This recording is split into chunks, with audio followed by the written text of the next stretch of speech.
Again, so I have a small file and good. All right. So on your mental movie screen, as you're looking at it, as I'm looking at you, as I work with a client, I'll often say, so when you think about this limiting belief, like for example, Susan, Susan's like, don't look at me, don't pick on me. So if you had a limiting belief that you would like to clear, what would it be for you?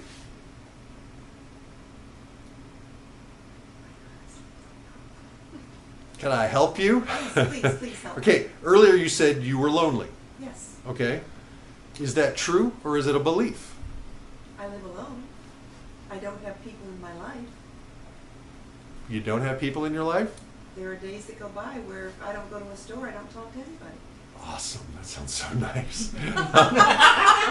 Because that's how I've designed my life. You know, particularly like on Mondays, you know, I rarely go anywhere. I don't see people, and it's so, I love that. It's amazing.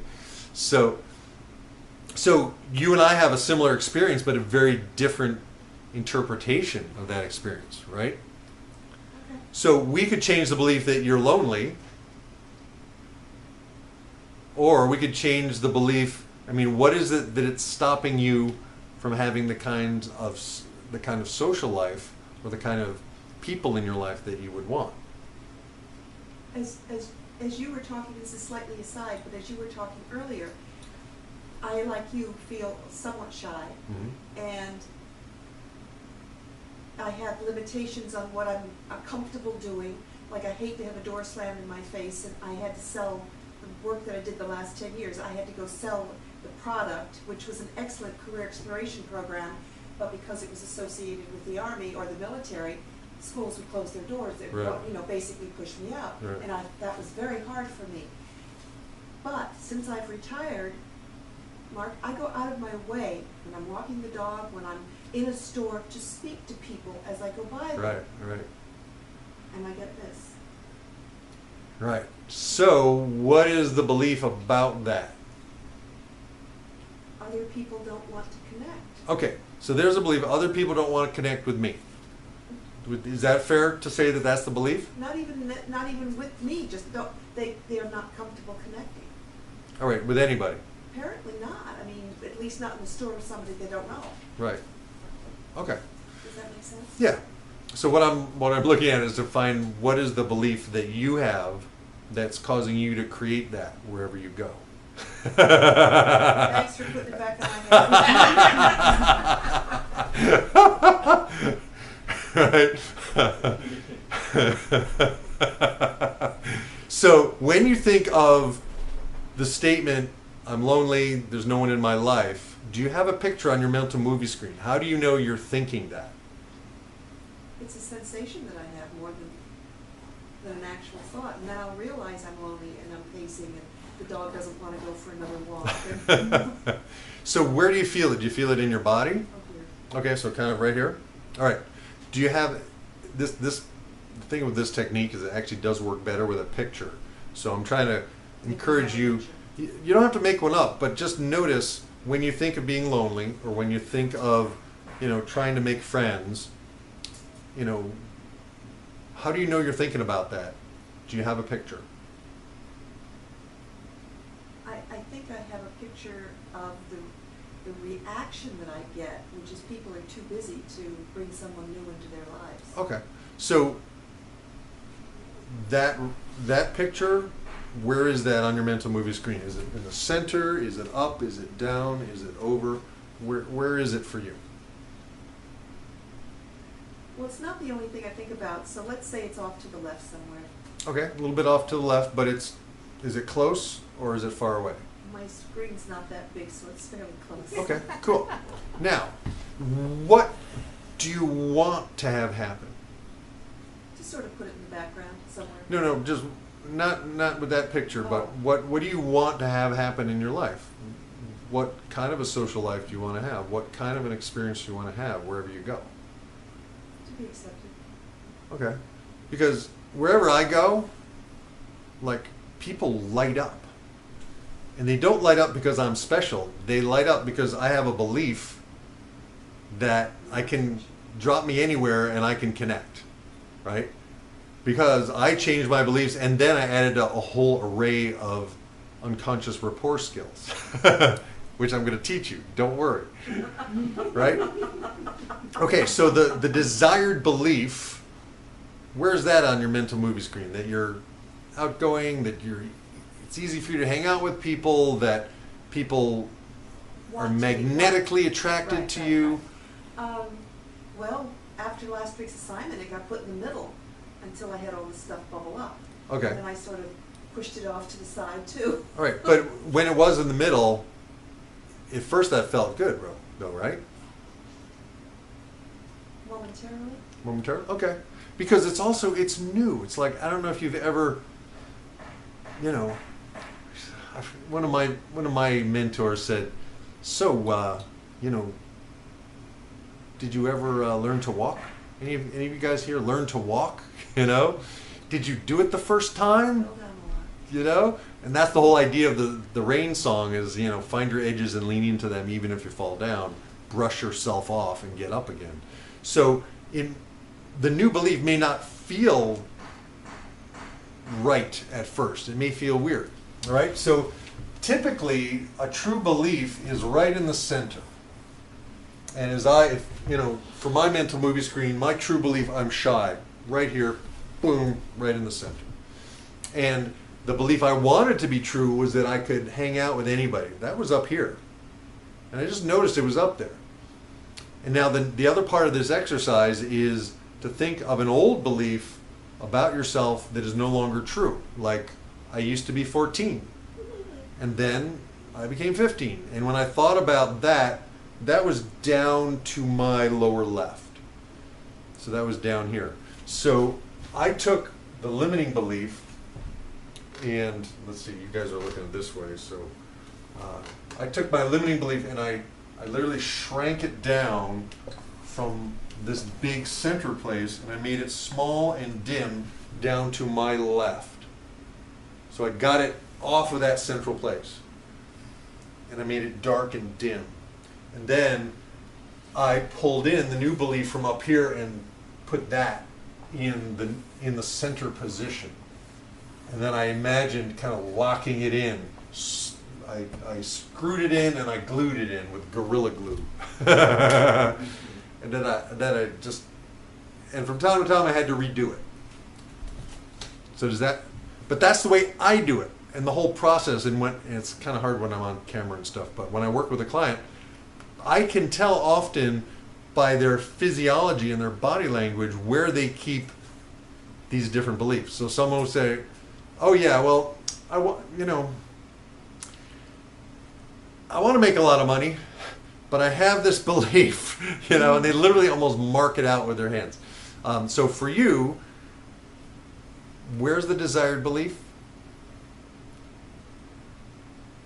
Well, you've just placed it above, sort of in the hot top now. Okay, so bring it in and bring it right in the center, but did you get the other belief off first? Probably not. Okay, you got to get the other belief off first. I'm kind of doing a sloppy job of this, but but again, we're just going to jump in and do it, and we're going to fine tune as we go. All right? So take the old belief, get it off, move it. It might be behind you. Your old beliefs might be way behind you or down below or wherever they are. Just put it in the old beliefs and do it forcefully and with some energy and intention. Just move it out. Okay? And then pull in the new belief as forcefully and imagine kind of zip, zip, locking it in and then even expanding it. I like to go all IMAX on the desired beliefs and to make it just like when we do the goal setting, make it vivid. Make what you want so vivid that you don't need willpower to go out and do it. It's like you can hardly wait to go out and do it. You want to do it. It's just a natural thing. Go do it. No embedded commands there. And I'm not suggesting you're deep in trance right now. And that any old limiting beliefs just float away, float out to the perimeter of your awareness, and the desired beliefs, the new beliefs that you want, come right in and lock in exactly where you want them so that you can totally and completely become the person you most want to become right now. Even if it takes a day or two. A little conversational Ericksonian hypnosis for you people. Okay, so cool. So got it? So, Ed. Ed's turning the hot seat. You got any limiting beliefs, Ed? Like, I don't have time to ride my bike all the way to Amsterdam and back because I have 2 jobs. We talked about that. I would have to say a limiting belief that I have right now is that I'm not healthy enough. Right. Okay. So I'm not healthy enough. So when you think of that belief, notice where it is on your mental movie screen. Notice, is it a true belief? Our limiting beliefs tend to be true beliefs. Well, even though they're false. Yes. Because we believe they're true. Well, I mean, it's like you were talking about earlier, with how you're taking in information and you interpret that information. And there is, when I first started your program, It's Not About the Food, is, I was sort of like, I was in constant pain. Mm-hmm. And I'm not in as much pain as I am, but I'm still, it's still that limiting going like, hey, it's hard to get moving when you're in pain. Right. Got it. Okay. So, I mean, we have a whole lot of things we can do with pain, but the belief around it, and one of the things that's cool is pain is an opinion of your neurology, right? And one of the things we can play with is, have you ever been out of pain? Yes. Okay, if you can remember what that was like, you can kind of begin to bring that in, shrink the pain down, move it wherever you want to move it to get it off the center. Because how do you know you're in pain? It hurts. Right, right. So you have kinesthetic, and there's a lot we can do with the kinesthetic. This particular process is more of a visual process. So I'm trying to kind of teach the process as best I can, because there's other things I would do with the kinesthetic. But for example, when Susan was feeling something here, like I've had anxiety clients who are like, I feel it here, and I say to them, okay, does it have a shape? Does the feeling have a shape?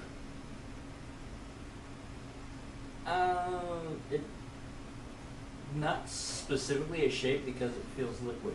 Okay, so it feels liquid, but does it have any kind of form at all? Is it 3-dimensional or is it 2-dimensional? It's 3-dimensional. 3-dimensional. Does it have a color? Never thought of that. No, you haven't. No. Okay, does it have a texture? Is it smooth or is it prickly? Smooth. Is it smooth or slimy? It's definitely slimy. Slimy, okay. And how big is the area that it covers? Size of a grapefruit, size of a golf ball? Size of an avocado. Size of an avocado. Okay, cool. If you make it smaller, does it get more intense or less intense?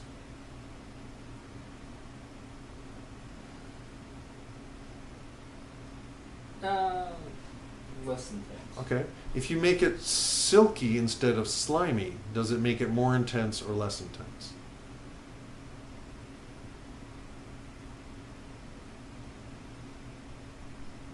I guess less, because I'm not feeling. I wasn't feeling when I was coming in here because, I'm distracted. It's when I, go to sleep. Get ready to sleep. Okay. So, and try. Isn't that interesting that when you're distracted, you don't feel it?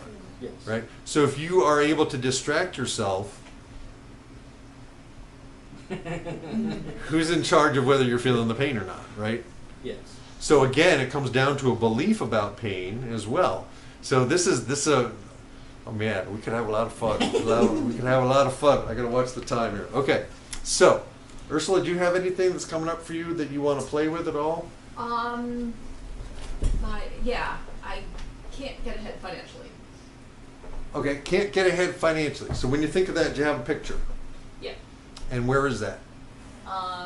Pretty much smack in the middle. But pretty close? Yeah. Okay, cool. So, nice. Do you have, I want you to think now about, just forget that for a minute, but I want you to think about an old belief you used to have about yourself that you let go of. Like you used to be 13 and then you turned 14.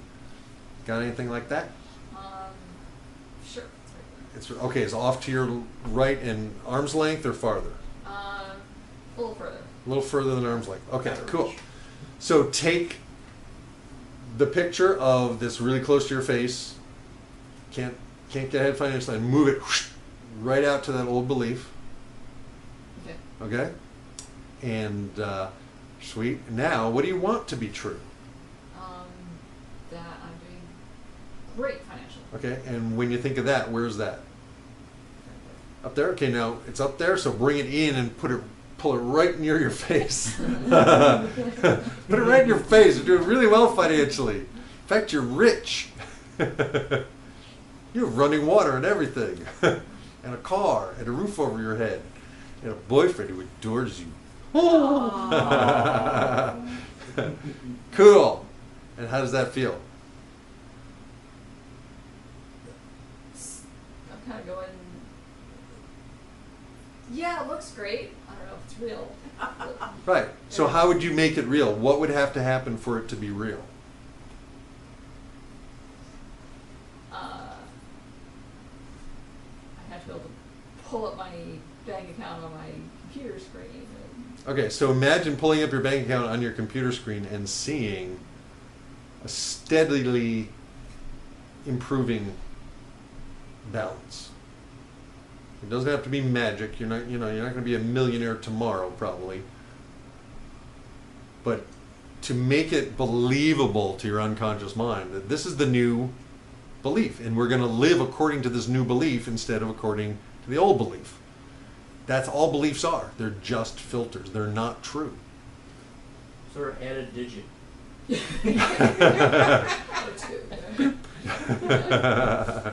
Right? Well, one digit is a lot more believable Yeah. than two. Yeah. If you want to go two, Yeah. go right ahead. Yeah, sweet.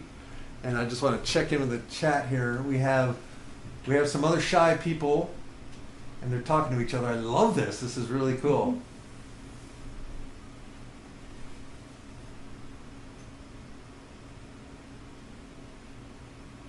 Cool. So I love you guys talking. I got to teach the live class though here in front of me. Yes. I have a question going back Yes. to his pain. Yes. I have arthritis. Uh-huh. You can see it in my knuckles. Right. You can see it in my hands where the bone has changed. Right. That causes pain. Right. How can you apply the same concept to that?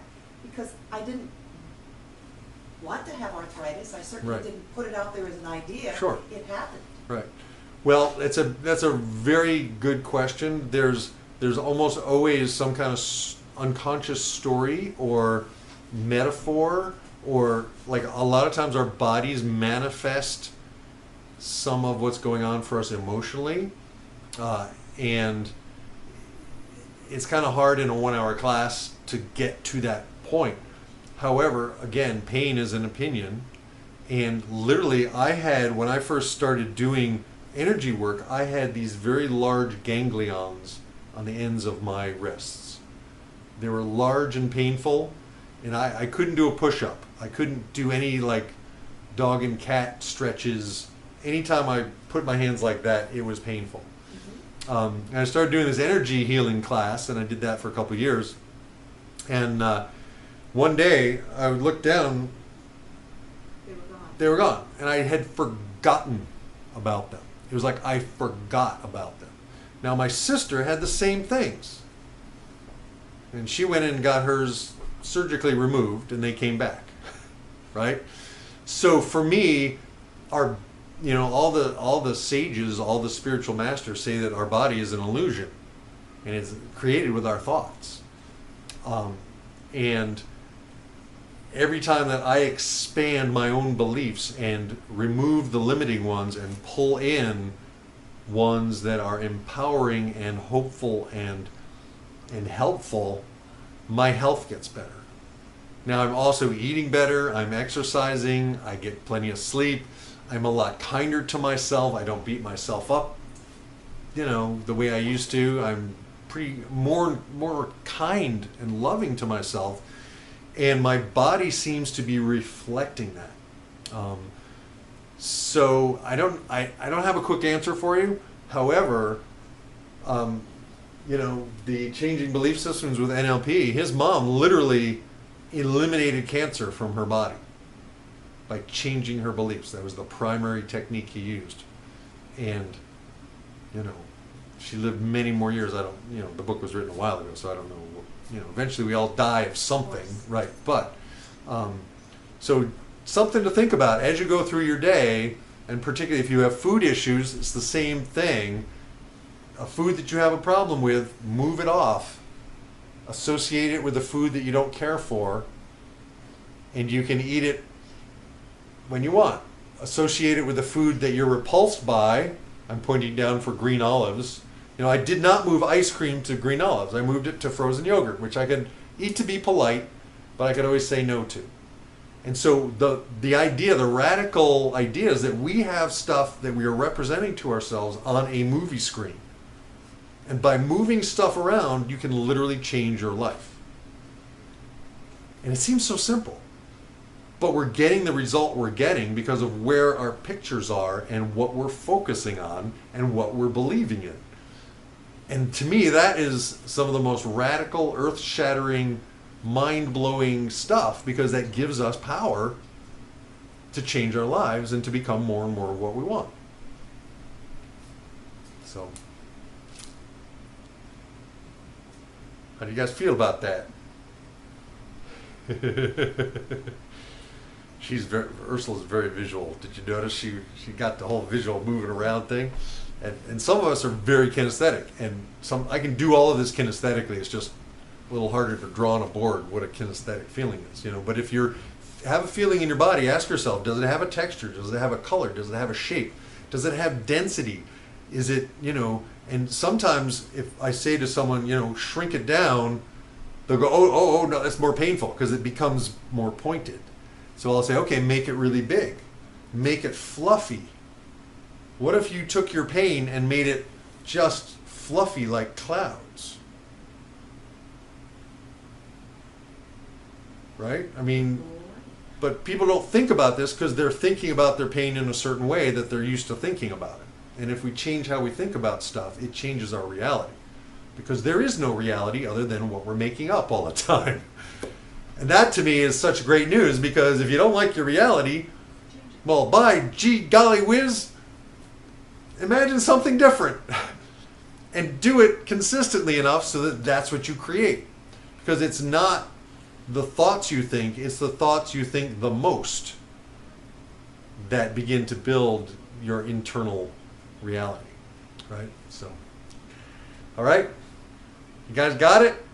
Your homework, should you choose to accept it, is to catch yourself and notice what are your limiting beliefs, and to see if you can create a grid system for where your true beliefs are, where your desired beliefs are, where your old beliefs are. I just pointed to mine. That's the way I do it. It doesn't mean you do it that way. You may have your old beliefs behind you. You may have your old beliefs over there. You may have your old beliefs behind your ear. I don't know. But you want to take the limiting belief and move it to where the old beliefs are. Take the desired belief and put it where that old limiting belief was, because chances are that's where your true beliefs are. All right? Simple technique. Limiting belief off of the mental movie screen, put it where your old beliefs are, and bring that desired belief into where your true beliefs are. And then imagine it staying. Now, with my shyness thing, I had to redo it from time to time and reaffirm it. And I'm still a massive introvert. I love being alone. I have an awesome, wonderful girlfriend, and she's a massive introvert too. And we each need time to be alone. Not to be away from each other, but to have no one else in our energy because it feels good. But we also like to be with each other. So it's finding that balance and honoring yourself and what you want. And if you want to be surrounded by some amazing friends, that can happen, and you can hold that in your mind. And it will begin to happen. And hopefully next week or the week after, I'm going to teach you some rapid rapport skills so that you can connect unconsciously with people, and you're just going to find that they're going to like you. And you don't have to work at it. All right? I have to meet them though to get them to like me. Yeah, well, you'll meet them. I mean, I had experiences like, I'll tell you the next time if we're going to do it next time. But I mean, I literally went to a car dealer to get my car serviced, and there was one person behind the service counter who was really obnoxious, and there was one person who was, again, a very beautiful young woman. She could have been a model, and I was totally intimidated by her at that point.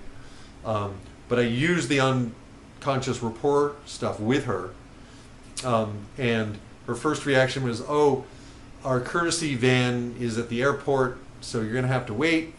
And I'm like, "Okay, I'll wait, but I got to get stuff done." And so I went and sat in the waiting room, and I had barely sat down, and she ran in and said, "I've gotten my manager to give you a ride home personally." And every time I went there, she said, "Oh, it's our favorite customer." I'm like, holy guacamole, Batman. And I just started practicing these techniques because once I cleared the belief, then I was ready to build some skills, right? You're going to teach You, us next week. you still need some skills. I think that's what I'm going to teach next week. It seems to be next on the docket. So that's what we're going to be doing next week. And I want to finish up with a song because we're close to the hour here. I just want to... At the new Cool. location? I don't know. I've reached out to both of those places, and thank you, Ed, for those are exactly the kind of places I'm looking for. That kind of a vibe. And I thought the Over It place was a drug rehabilitation center. I'm like, oh, it's an old church and it's called Over It. Yeah, I guess I'm over it. Check myself in there. I don't know if I would have chosen to name it that, but the one in Troy is called the Media Sanctuary, and Yes. my whole vision is a music sanctuary where we can have spiritual but not religious music, and where we can be empowered and groovatized. And But apparently they have their own radio station. yeah, so that's interesting to me as well. So I think it should be interesting. And in the meantime, my friend Robin tentatively offered me her air-conditioned family room in Rensselaer for next week. She says 6 minutes away, just over the bridge. So we will have air conditioning, but this week, hey, It's perfect. the temperature is perfect. Yeah. Why does it work out better than we could possibly imagine? I guess I have to do the Lucky song. I don't know. I sang that last week. I want to sing something different. I have no idea what I'm going to sing. I have no idea what I think I will do Lucky, because you know what? If I believe I'm lucky, I am lucky, and it happens to be right here. And Oh, rumor has it you are lucky. I am lucky.